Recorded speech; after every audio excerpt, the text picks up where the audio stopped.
안녕하세요. 로열로더 투자전략가 로로쌤입니다. 자, 오늘은 최근에 굉장히 문의가 많이 들어오고 있는 현대차 주가에 대해서 한번 알아보도록 하겠습니다. 네. 제목에도 나와 있듯이 최근에 대형 SUV 팰리세이드가 굉장히 인기가 좋다고 하죠. 그래서 이렇게 출고를 굉장히 장기간 기다려야 될 정도로 인기가 많은데, 이 현대차 이 종목은 왜 이렇게 주가가 약하냐, 반등 나올 때가 된 거 아니냐, 언제 올라오겠느냐, 이런 부분에 대해서 문의가 굉장히 많이 들어오고 있습니다. 그래서 함께 한번 보도록 하겠습니다. 최근 팰리세이드가 대형 SUV죠. 대형 SUV 신차로 이게 실적은 굉장히 좋은 것 같아요. 12월에 나와서 12월에 712대, 1월에 6263대, 그리고 2월에 5762대 이렇게 판매가 됐다고 해요. 그래서 점진적으로 점차 늘려나가겠다. 왜냐면은 현대차가 계속 결함이나 이런 부분 때문에 좀 어려움을 겪었었죠. 중국이랑 미국이랑 리콜도 나오고 실적도 좀 부진해지고 하면서 이제 환율 영향도 당연히 있겠죠. 그래서 점차 늘려나가겠다. 물량을 한 번에 풀지 않겠다라고 했죠. 그래서 초반에 이제 버그나 이런 거 있으면은 수정을 하겠다라는 의지로 보이는데, 그런 거를 애초에 좀 잡아서 내면 더 좋겠죠. 그래서 이게 좀 호불호가 좀 갈리는 것 같아요. 보니까 판매 대수는 굉장히 좋다고 합니다. 지금 최근 출시 3개월 동안 등록 신차로는 이게 산타페가 이게 제일 인기 좋은 쪽이니까 22,812대, 소렌토가 13,242대, 그리고 이제 렉스턴, G4 렉스턴이 3,108대, 모하비가 1,304대, 이 정도로 돼 있어요. 그래서 3위 정도에 들어간다고 합니다. 팰리세이드가. 그래서 이제 신차 등록 대수가 팰리세이드 12,737대 이 정도로. 그래서 3위권에 있다고 하니까 그래도 괜찮은 판매율을 보이고 있어요. 그리고 본인들이 점차 늘려나겠다, 시작부터 다 이제 물량을 다 공급하지 않겠다라고, 어느 정도는 마케팅적인 요소도 있을 거고, 얘기한 대로 좀 이제 결함이나 이런 게 혹시나 있을지 모르니까 잡아가면서 한다고 하죠. 이런 부분은 조금 더 테스트를 강화해서 처음에 잘 잡고 시작하면 좋겠는데, 개인적으로는 좀 아쉬운 것 같은데, 모르겠습니다. 이게 대기업의 방침이니까. 그래서 보면은 이 차가 인기는 좋은데 아직까지는 현대차의 우려처럼 얘기가 좀 있다. 약간의 노이즈를 발생시키는 얘기들이 있어요.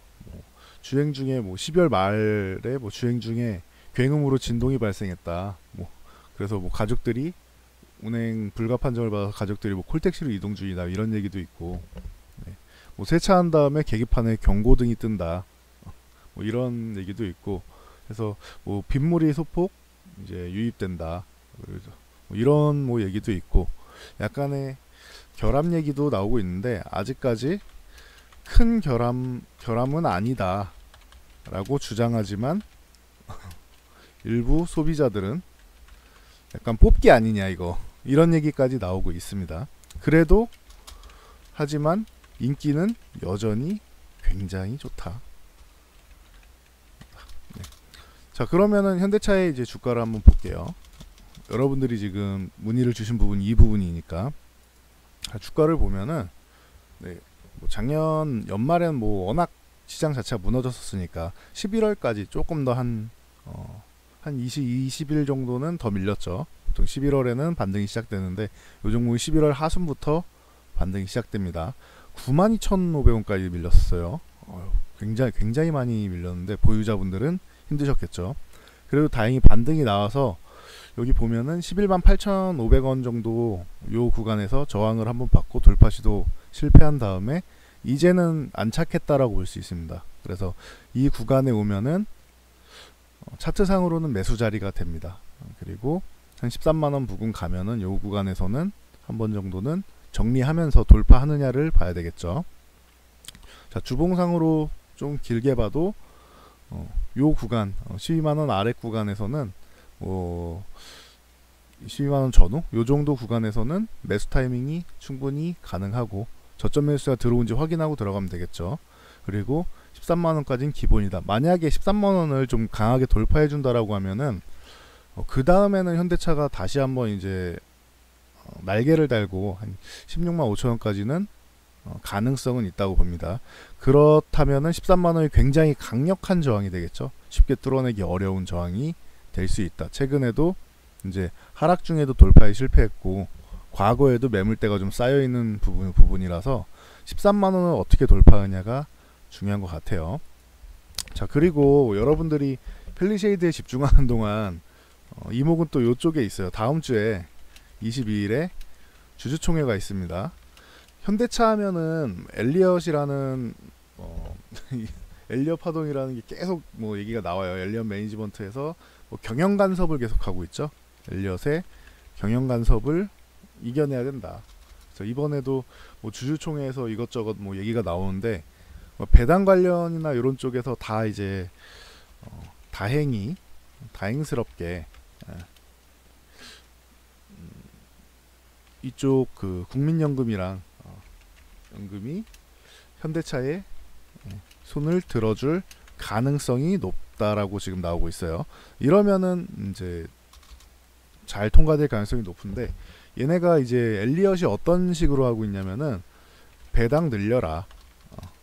현대차가 얘기하는 거는 올해 배당 3,000원 요렇게 되고 뭐 이사 경영진이랑 뭐 유지하고 뭐 이렇게 바꾸는 데에 대해서도 이제 관여를 하는데 3,000원이라고 얘네가 발표를 했더니 무슨 소리냐 주당 21,976원을 내놔라. 이거는 차이가 너무 크죠. 엘리엇은 이렇게 주장을 합니다. 근데 지금 뭐 현재 한 12만원 정도 하는 이런 종목을 가지고 21,976원? 이 정도면 18% 정도 되는 거거든요. 배당이 18%? 18% 배당이 나온다면 저축 안 하죠. 그냥 다 현대차 들어가 있어야죠. 그냥 여러분들 적금 다 빼서 그냥 여기다 넣어 놓으시면 되는 거예요. 매년 18%를 받을 수 있다면. 이거는 조금 과하죠. 좀 현실적으로 얘기를 했어야 되는데 배당을 좀 더 줘야 된다라고 주장을 할 거면은 뭐 적당히 산출을 해야지. 이건 좀 과한 것 같아요. 제가 볼 때는. 그리고 이제 사회이사 쪽으로 해서 본인들이 이제 그 얘기하는 쪽으로 이제 자꾸 이제 경영 간섭을 위해서 사회이사 이쪽도 지금 현대차에서는 윤치원 뭐 USB 그룹 자산관리부 부회장 뭐 이쪽이라고 하고, 그리고 유진호 전 캐피탈그룹 인터내셔널 뭐 파트너 뭐 등등, 그리고 이상승 서울대 경제학 교수 뭐 이런 정도로 이제 뭐 얘기가 나오는데 이렇게 추천이 나오고 있는데 엘리엇은 자꾸 좀 외부에서 자꾸 끌어오려고 하죠. 그래서 뭐 존류 뭐 베이징 사범대 뭐 이쪽에 투자위원회 의장, 그리고 로버트 맥유한, 뭐 볼라드 파워시스템즈 회장, 뭐 이런 사람들, 그러니까 외국에서 자꾸 등등 외국에서 임명을 시키려고 한다. 이러면 어떤 상황이 나오냐면은 우려감이 드는 것은 이제 당연히 지금 배당부터 시작해갖고 여러 가지 이해상충, 그러니까 경영 간섭을 제대로 하겠다는 거죠. 이해상충이 나오고, 그리고 제일 큰 거는 이제 기술 유출은, 이거는 더 큰 거죠. 기술 유출. 베이징 사범대. 우리나라가 지금 중국의 기술 유출이 된 게 굉장히 많은데 이런 식으로 외국에서 이제 들어오게 되면은 더욱더 이제 기술 유출이 좀 가속화될 수 있겠죠. 특히 중국 같은 경우. 그러니까 이런 거는 조금 막아야 된다. 그래서 국민연금이 그래서 이제 현대차에 좀 편을 들어주고 있습니다. 이거는 누구나 탐이 나죠. 배당 같은 경우는. 근데 18%는 좀 너무했네요. 제가 볼 때는. 엘리엇이 지금 계속 이제 우리나라 기업들의 여러 가지 뭐 내정 간섭을 하려고는 하는데 좀 잘 방어가 됐으면 좋겠습니다. 그리고 배당은 이제 현대차가 돈을 좀 벌어서 좀 배당률은 좀 올릴 필요는 있어요. 우리나라 대기업들은 외국에 비해서는 배당이 좀 낮기 때문에 배당률을 좀 올릴 필요는 있다. 그래서 국가적으로도 계속 장려를 하고 있잖아요. 거래소나 이쪽에서 계속 장려를 하고 있대. 배당은 늘어날 가능성이 좋다. 그리고 여기서 같이 한번 봐야 되는 게 현대차 같은 경우는 매수 타이밍이 왔다라고는 말씀을 드렸어요. 지금 뭐 12만원 아래권에서는 충분히 매수가 가능하다. 그래서 오늘 이제 하락을 제한하는 정도는 나오고 있는데 같이 봐야 되는 게 기아차, 현대기아차라고 하죠. 기아차 쪽을 조금 함께 보면 좋을 것 같아요. 제가 볼 때는 다른 건 아니고 현대차나 기아차나 둘 다 약한 건 마찬가지예요. 지금 글로벌 시장 점유율도 내려가고 작년에 뭐 다들 홍역을 겪었으니까 작년뿐만 아니라 최근에 계속 그랬죠. 몇 년 동안. 그런데 이제 기아차 같은 경우는 비슷하게 이제 뭐 하단선까지 내려와 있잖아요. 이게 다른 거예요. 이게 수급을 잠깐 보여드릴게요. 현대차 같은 경우는 기관에서 좀 사모으고 있어요. 지금. 그리고 기관에서 사모으는 양보다 외국인이 매도하는 양이 많다. 뭐 이렇게 생각하면 되겠죠. 그러면은 반대로 현대차 기관 매수보다 외국인 매도 이게 많다라는 거잖아요. 그러면은 추후에 외국인 매수가 들어오면 좋다. 뭐 이런 개념으로 접근할 수 있는데 저는 좀 반대로 말씀을 드릴 수 있을 것 같아요. 현대차가에 외국인이 이렇게 들어오는 것보다는 이미 들어와 있는 기아차를 보시는 건 어떤가. 개인 투자 물량이 싹 다 뺏겼잖아요. 그리고 뭐 기관 같은 경우는 조금 샀다 좀 팔았다 뭐 이거 반복하는 정도예요. 최근에 좀 뭐 3월 들어서 매도를 좀 했는데 그 전까지는 3월에 매도한 양 전까지는 매수 우위였어요.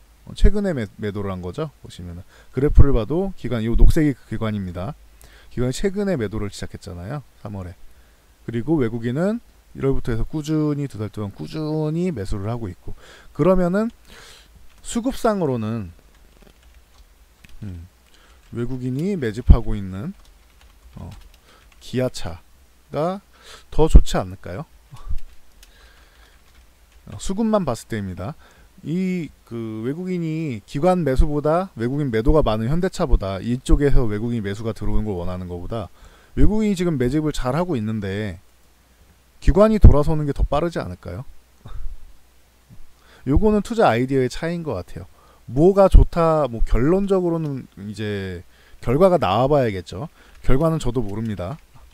그런데 투자의 아이디어 차이인 것 같아요. 저라면은 현대차가 더 가는 한이 있더라도 좀 더 신뢰도가 높은 것 같아요. 이미 기아차에 매집을 했다라는 것 자체가. 그 기아차 텔룰라이드가 이제 북미에 뭐 출시되면서 이제 얘기가 나오고 있는데 뭐 그쪽도 평이 괜찮은 것 같아요. 그래서 현기차가 올해 좀 벼르고 있는 것 같아요. 좀 펠리쉐이드나 텔룰라이드나 아니면은 뭐 제네시스 쪽도 신차를 계속 출시한다고 하죠. 그래서 약간 프리미엄 쪽, 그래서 뭐 소나타도 뭐 계속 나오고 있고, 그러니까 프리미엄 쪽 시장을 조금 공략을 더 강화하려는 것 같아요. 현기차에서. 그러니까 여러분들도 이 부분을 생각하고 함께 보시면 될 것 같습니다. 뭐 기아차가 무조건 현대보다 좋다는 건 아니에요. 현대 수급상으로는 기아차가 조금 더 관심을 가질 수 있다. 그리고 요거 하나 차이는 있겠네요. 주주총회 말씀을 드렸는데 기아차 주주총회는 오늘입니다. 현대차는 일주일 뒤인 다음 주 금요일 22일. 그러니까 기아차 같은 경우는 주주총회가 뭐 마무리되면은 어떻게 보면 불확실성이 빠르게 해소되는 거잖아요. 현대차도 국민연금이 이제 현대차 손을 들어주면서 어느 정도 해소가 된다라는 게 이제 어느 뭐 큰 우려감은 없는데, 그래도 22일이 결정되고 나서가 좀 더 안정적이겠죠. 그래서 기아차가 조금 더 당장은 매력적이지 않느냐, 요런 의견을 한번 드려보도록 하겠습니다. 그래서 자동차 투자하시는 분들은 좀 참고로 해보도록 하세요. 저는 완성차 쪽은 아직까지는 썩 제 관심 분야는 아닙니다. 근데 질문이 워낙 많이 들어와요, 이쪽에. 그래서 제가 자동차 쪽을 말씀드린 적이 없죠. 뭐 수소차, 전기차 빼고는 이 완성차 기업을 말씀드린 적이 없죠, 전기차를. 그래서 질문이 많이 들어오는 것 같은데 오늘 한번 그래서 제 의견을 한번 드려봤습니다. 여기까지 하고 마치도록 하겠습니다. 이 영상이 도움이 됐다면은 밑에 구독과 좋아요 버튼 눌러주시고 알람 설정하시면은 이렇게 비정기적으로 올라오는 영상도 받아보실 수 있습니다. 네. 그러면 오늘 하루도 이제 성공 투자하시고요. 저는 다음 영상으로 돌아오도록 하겠습니다.